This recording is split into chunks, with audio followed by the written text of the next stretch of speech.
మీరు term insurance తీసుకుందాం అనుకుంటున్నారా? అయితే ఆగండి. ఏమైందిరా? అమౌంట్ సెటిల్మెంట్ రేషియో చూసుకున్న తర్వాత మాత్రమే తీసుకోండి.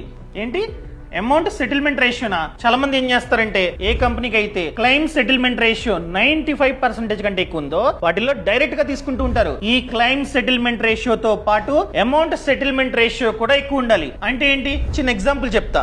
XYZ అనే కంపెనీకి 100 క్లెయిమ్స్ వచ్చాయి. ఈ 100 క్లెయిమ్స్ లో ఈ కంపెనీ 95 క్లెయిమ్స్ ఇచ్చింది, 5 క్లెయిమ్స్ ని రిజెక్ట్ చేసింది. అంటే క్లెయిమ్ సెటిల్మెంట్ రేషియో ఈ కంపెనీకి 95%. అందరూ క్లెయిమ్స్ చూస్తారు కానీ ఎంత అమౌంట్ ఇచ్చిందో చూడరు. ఎగ్జాంపుల్ గా ఏవైతే 95 క్లెయిమ్స్ ఇచ్చిందో అవన్నీ చిన్న క్లెయిమ్స్, అనగా చిన్న అమౌంట్. ఎంత?